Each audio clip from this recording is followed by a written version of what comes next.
Greetings, everyone. This is Rock and Roll Spot Connection with the Weekly Comic Roundup.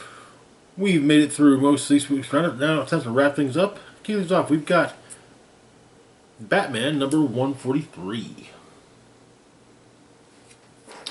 Where we left off in Joker Year 1, there were apparently multiple stories being told. One, including one focusing on what appears to be a potential future wherein a virus has taken over Gotham, spread by laughter, basically turning everyone into the Joker. But shortly after the Red Hood fell into the vat of chemicals at Ace Chemicals, he was approached by one of Batman's teachers, featured in Batman the Knight. Basically, the man who taught Batman how not to fear.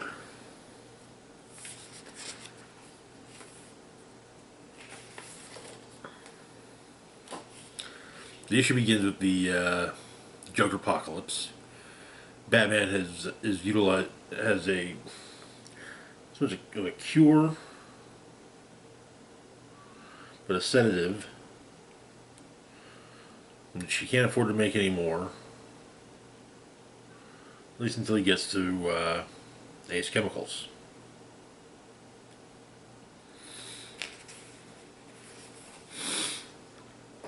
In the past, as Batman told Gordon that the chemicals that Red Hood fell into, there was no body, but the chemicals weren't while corrosive, weren't corrosive enough to dissolve human remains, especially in that short of a time. And well, he didn't actually.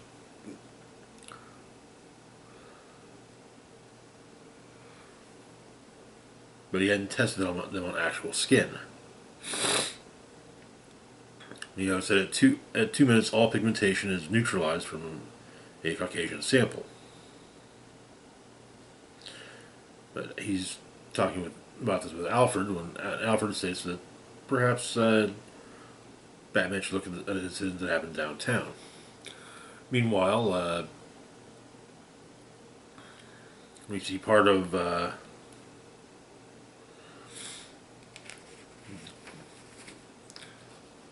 we get a brief page with Batman's former teacher showing him recruiting Joker, and a flash to when he was training Bruce. But Batman has gone to the bar that Joker was at in the last issue.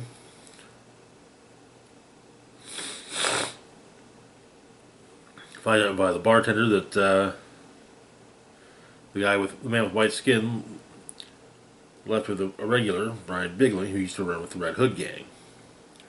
Meanwhile, Joker has gone to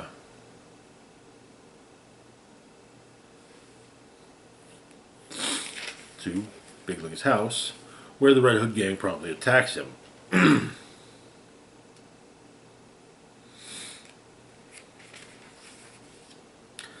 During the fight, though, Batman crashes through the window. Joker runs out.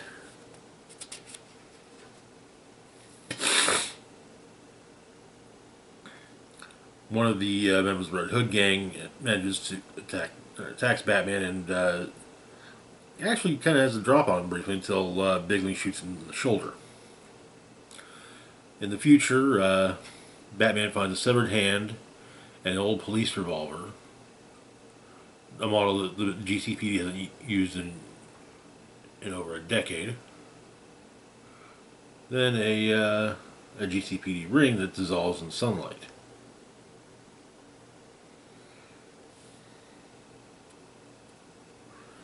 But Batman says he needs to piece this together before death comes for us all. Joker rises from the river nude, save for a red shawl that has some strategic coverage. Batman pulls a gun on him, but it's a gag gun. It's got a flag saying "Oops" inside. But Batman thinks he'll save them all. In the past, in the GCPD, Gordon is interrogating Detective Blair. Blair wants a lawyer. Gordon asks, points out he's a cop, and what does he think will happen when they throw him in Gen Pop? Blair talks now, but and the Red Hood nonsense, he can make sure that he gets separated. Though Blair still says just lawyer.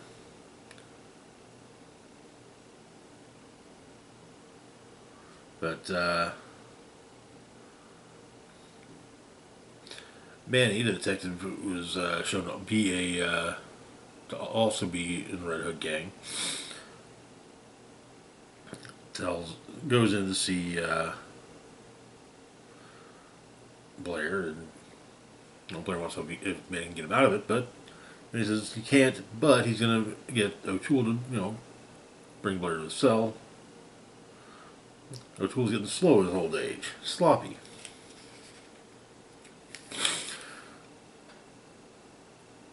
Blair manages to disarm O'Toole, a uniform officer, and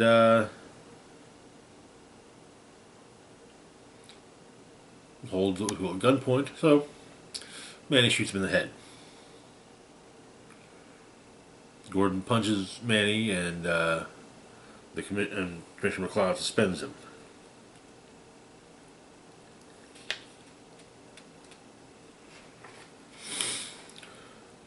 But Joker's new teacher explains the things that his tutelage of Joker.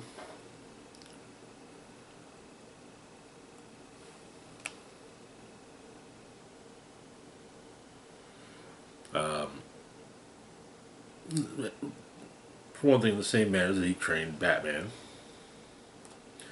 but including making the compartmentalizing of additional personalities, which there are 3.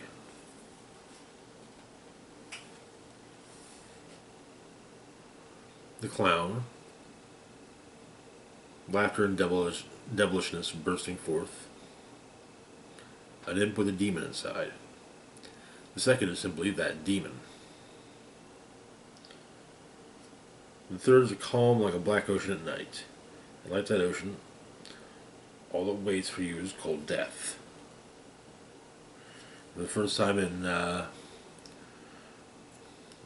man's life, he's finally awestruck. Batman visits Gordon during a suspension.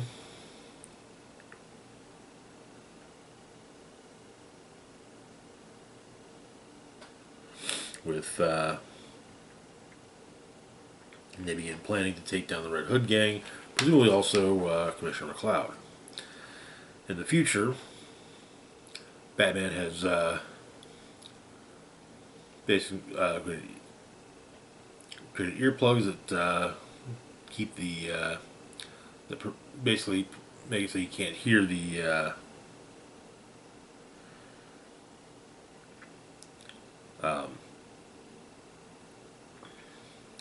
so he is unaffected by the virus, though he has painted his face chalk white, and as he points out, the zombie movies that Dick had him watching as younger have paid off a bit. If he looks like the rest of them, then they all leave him alone. But Batman breaks into the police department. Joker follows,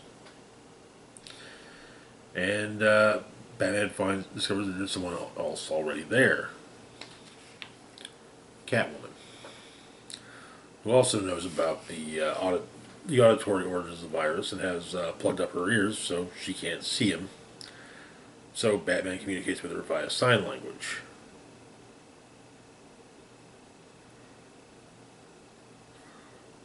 said she couldn't find him, and that GCPD headquarters seemed like the best place to keep the rest of the infected Bat family safe. Dick, Damien, Barbara, a couple others that are clearly additional actual Batmans are all in a cell.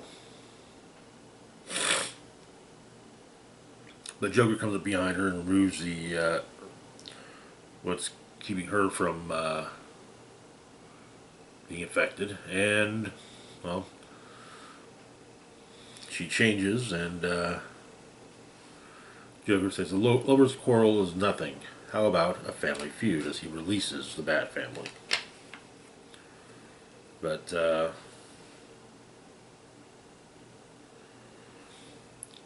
while meditating, Joker tells his new teacher, says, well, you know, it's funny. Though I think he was ever scared of anything.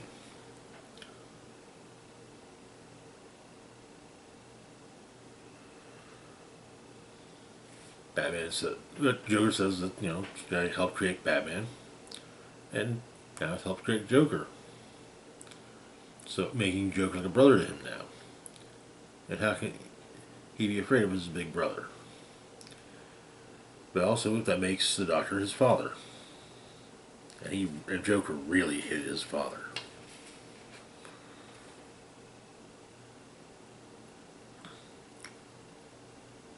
And Joker kills him and takes a suit from his closet.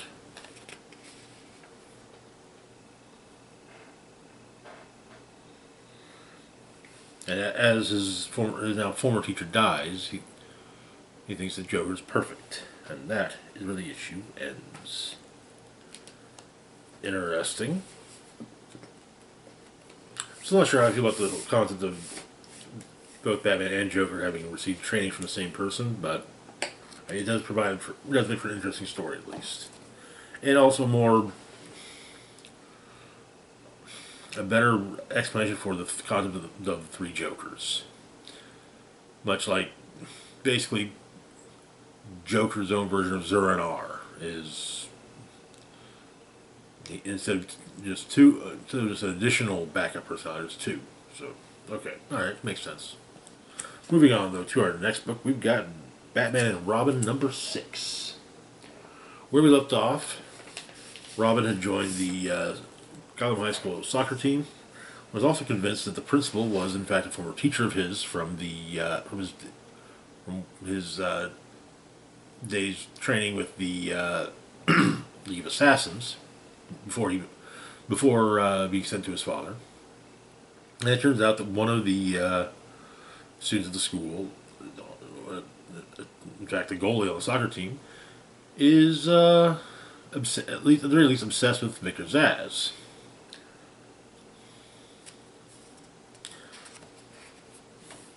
So,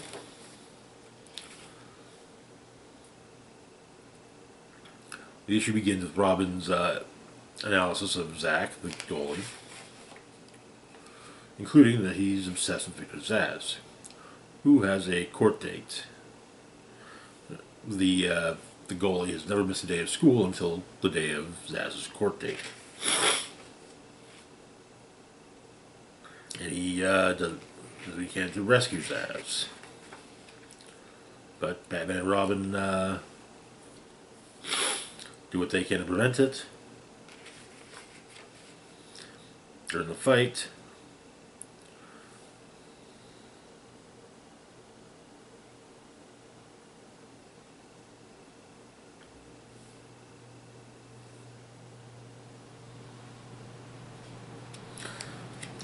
Zack refers to Zsasz as his father, which causes Zsasz to crack up and point out he didn't have a kid. He hates kids, and if he ever did have a kid, it wouldn't be Zack. Saying that whoever Zack's real father is probably hates Zack. But Zsasz is knocked out, and Zack is also taken away by the GCPD.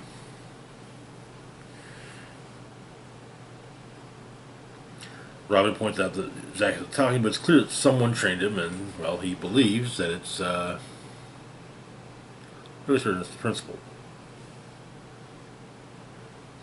But Damien shows up for soccer practice, while the principal and soccer coach explains that they will get a new goalie and win the state championship.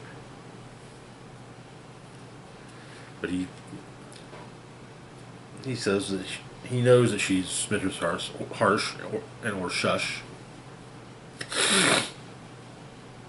One of the members of the soccer team refers to Damien as Art Boy, which Bruce notices.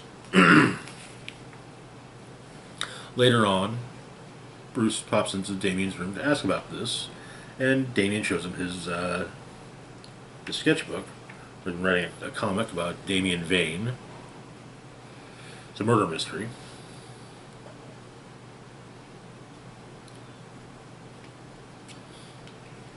And it's always just a really nice father-son moment.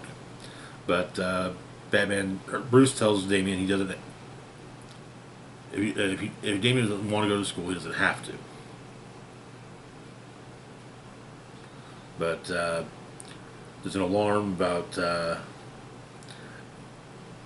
Bruce set an alarm at known locations of Man-Bat in the past, and one just triggered his old lab.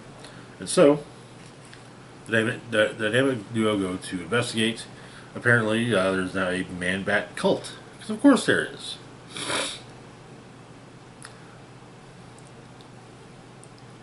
But, the cult is attacked by a familiar face from Robin's past. Flatline. She wants to talk. And the issue ends with Batman smiling, asking if this is a friend of his. Good issue. The father-son moment between Bruce and Damien was really great. When Damien was first truly introduced into Bat canon during Grant Morrison's run, I didn't like it. I felt there was still plenty of stories to tell with Tim Drake as Robin, and that there was no need to push for a replacement of Tim Drake. But and over the last couple of years or so, Damien has grown on me. It's nice seeing him get some additional characterization. But anyways, moving on though to our last book for the week, we've got Batman: City of Madness, number 3. Where we left off, Batman and Quartervale's current Talon had ventured into Gotham Below, as the Batman from Gotham Below had kidnapped a child with the intention of turning that child into his Robin. So, the issue begins. Alfred writing a letter to Bruce. Basically, he wants to tell a story. Or perhaps it's old and as rigid as stone. Only the names and faces change. A story which, at its heart, is about love. Families and those who call themselves a family.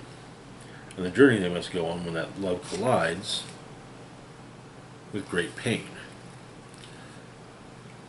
The boy and his father are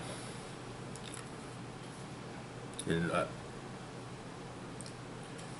what appears to be prehistoric times, are hunting, and the father attacks a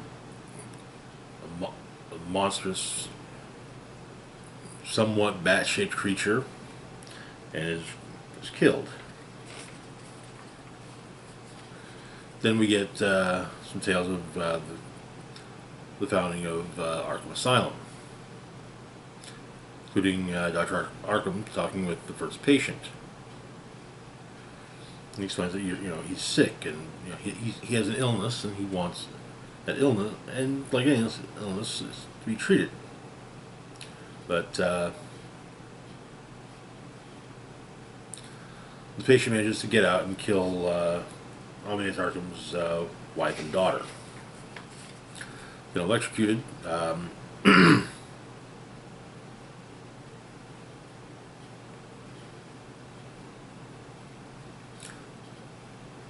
Arthur Arkham, Amadeus' son, has made some drawings, which,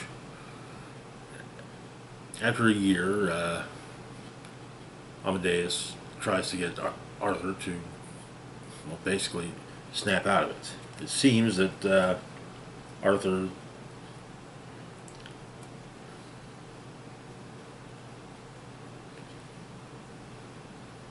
and perhaps also Amadeus have utilized some occult techniques to cure Arthur. But in Gotham Below, Batman is dealing with the below versions of Firefly. Apparently, all roads in Gotham Below lead to one place, Arkham. They arrive, finding a giant crocodile making its way around the building.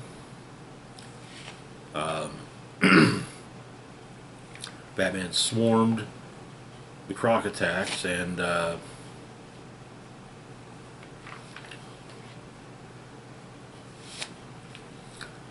Batman manages to bring the croc down and also get closer to the building itself as they arrive. Copies of all of, at least most of Gotham's rogues are inside, dead. Apparently, Batman Below does not have the compunction against killing that Batman Above does, as Two-Face informs him. Adding that Bruce Wayne was also in there. But the boy that Batman Below has taken, Batman Below has the man that killed the boy's father, and the final test for him to become Robin is to kill the killer of his father. But there's a Batman and Talon have a fight.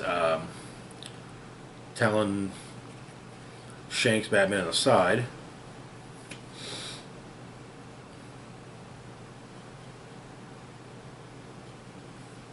But Batman Above ends up asking Two-Face who is the Batman Below, and it seems to be, it's just kind of, it's funny. Arkham began it. He wanted to save Face when he wanted to undertake the efforts to save his boy, Arthur. In his desperation, he turned to the occult, to the ancient, and made a plea to something he didn't understand to cure his son of his torment. The thing tricked him and only left Amadeus with a copy of Arthur, while the real son was taken below, a feast for the ancient thing that would go on to make this place. The boy's pain would sustain the entity, and in return, the creature would keep Arthur's body alive. But the trauma began to fade, and so the entity began to build the boy's world around it. And as the world grew, it needed a protector of its own kind. A city built for a Batman, a Batman built for a city. A never-ending trauma machine.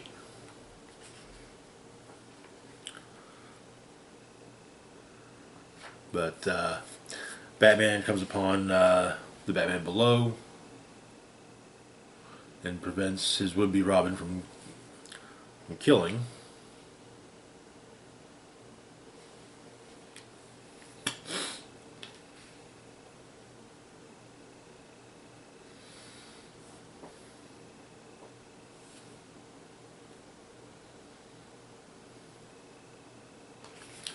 But Two-Face goes after the Batman Above, or Batman Below, distracting him so that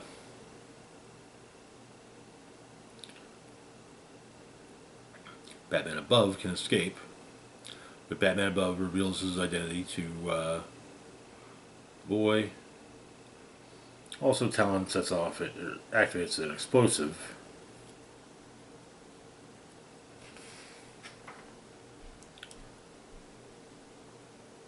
And Arthur Arkham as the building. Harvey and Arthur Arkham basically tell Batman he's got to leave because the building's going to explode. Batman tries to get Arthur Arkham to come with him, but he'll stay. And so, as Arkham Below explodes, Bruce escapes with the boy, gets him the help he needs, not training, but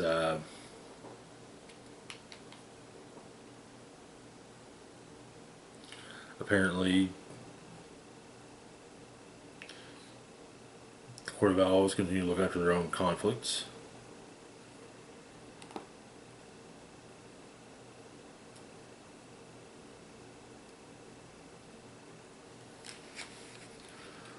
But Batman is. I used to wonder about the copy of Arthur Arkham that came from Below. What became of him? It's heavily implied that that copy is, became the Joker. And that is where the series ends. It's an interesting series. Most of the a lot of the Black Label DC Batman books tend to be fairly interesting. Basically doing things that, like, generally speaking, quote unquote, all ages Batman fare can't really do. So, but it was an interesting book. Anyways, that's going to do it for now. As always, feel free to like, share, and subscribe. Links to my Facebook, Twitter, Blue Sky, Mastodon, Patreon, and PayPal can be found in the description box down below. This is Rock and Roll Spock signing off saying, live long and rock hard.